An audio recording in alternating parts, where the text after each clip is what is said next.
আমি ইয়াহিয়া খান বলছি। মুজিবকে পাকিস্তানের প্রথম শ্রেণীর কারাগারে রাখা হয়েছে।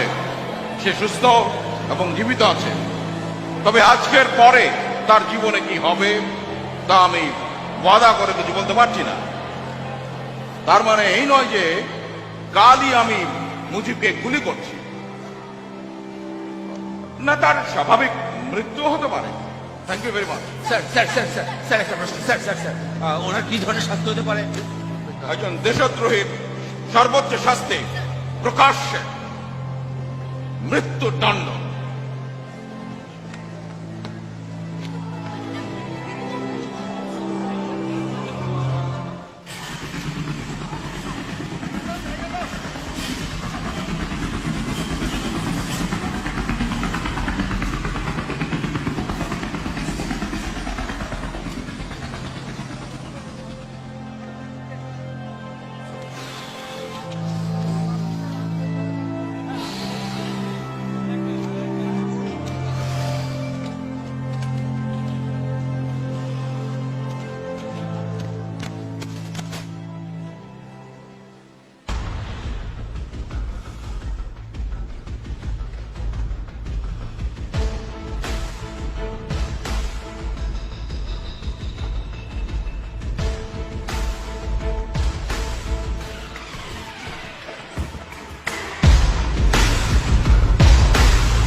নমো নমো নমো সুন্দরী মম জননী বঙ্গভূমি,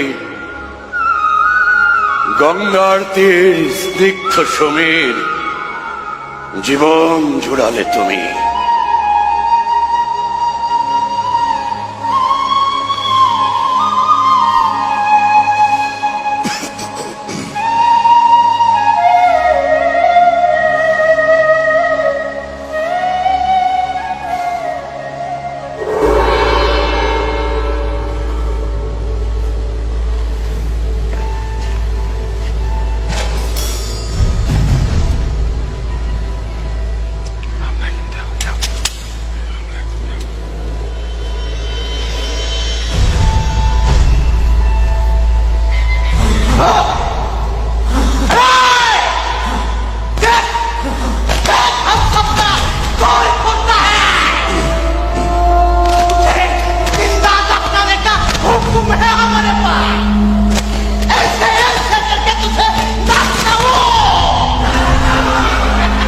হত্যার ভয় আমারে বারবার দেখায়ও না।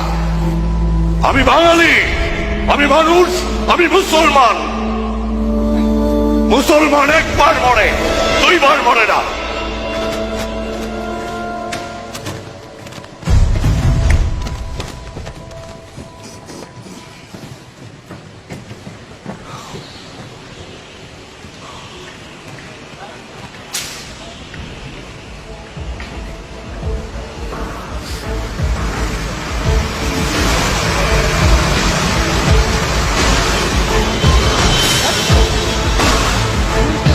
ভাই খুলে দাও।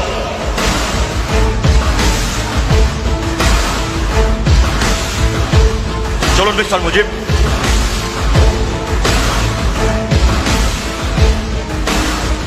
বসুন।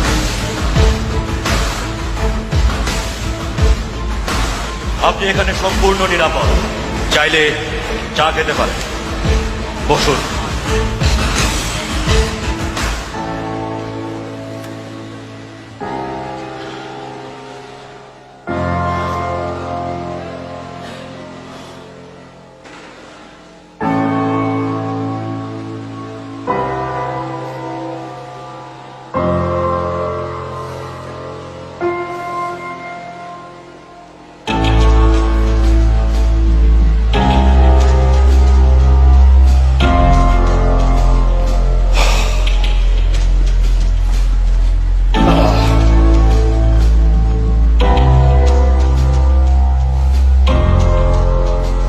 This is Zulfikar Ali Bhutto. আমি তো তোমার সিরি। Now I am the President of Pakistan, also Chief Marshal or Administrator. আপনি হাসছেন কেন?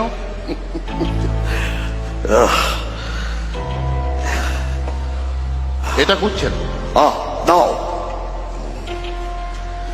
দেখুন, আপনাকে আমার খুব প্রয়োজন এই মুহূর্তে। আপনাকে আমি পাশে চাই। আমি কি মুক্ত? না, আপনি মুক্ত না, বন্দিও না। ইয়াহিয়া আপনাকে প্রকাশ্যে গুলি করে মারতে চেয়েছে, আমি আপনাকে রক্ষা করেছি। আমি ইয়াহিয়াকে গ্রেপ্তারের নির্দেশ দিয়েছি। তার ট্রায়ালের ব্যবস্থা করা হচ্ছে। দেশের অর্থনীতির 12টা বাজিয়ে শেষে আমাদের দেশের গর্ব, পাকিস্তানের সেনাবাহিনীকে ধ্বংস করেছে সে। ম্যাচটা দাও। শিওর।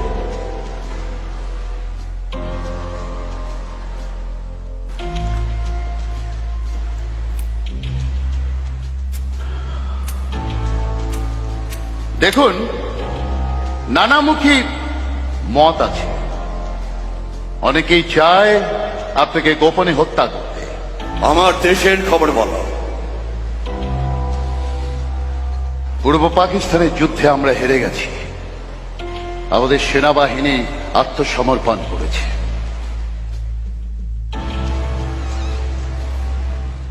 শেখ সাহেব, আসুন আমরা একসাথে কাজ করি। কথা দিন, পাকিস্তানের পুনরুদ্ধারের ব্যাপারে আপনি আমাকে সাহায্য করবেন। আপনি চাইলে আমরা একটা যৌথ বিবৃতি দিতে পারি। তার একটা খসড়া তৈরি করাও আছে আমার কাছে। আমাকে আগে মুক্ত করো, আমি আমার দেশে ফিরতে চাই। হ্যাঁ, অবশ্যই আপনি দেশে ফিরবেন, আমি ব্যবস্থা করছি। কিন্তু এই মুহূর্তে আপনার সহযোগিতা আমার ভীষণ দরকার। দুই পাকিস্তানকে আমি এমন অবস্থায় দেখতে চাই, একটা মধুর সম্পর্কের মাঝে থাকবে তারা, এরকম কিছু একটা। দুই পাকিস্তান? আফটার অল আপনার মুসলমান। মিস্টার ভুট্টো, ওসব ডিপ্লোমেসি বাদ দাও। আমি তোমাদের মতো বিলাত আমেরিকা থেকে ডিগ্রি নিয়ে এসে রাজনীতিতে আসি নাই। আমি বাংলার কাদামাটি থেকে উঠে আসা রাজনীতিবিদ। আমি আগে আমার দেশে যাব, আমার লোকজনদের সাথে কথা বলবো, তারপর তুমি তোমার প্রস্তাবের জবাব পাবা।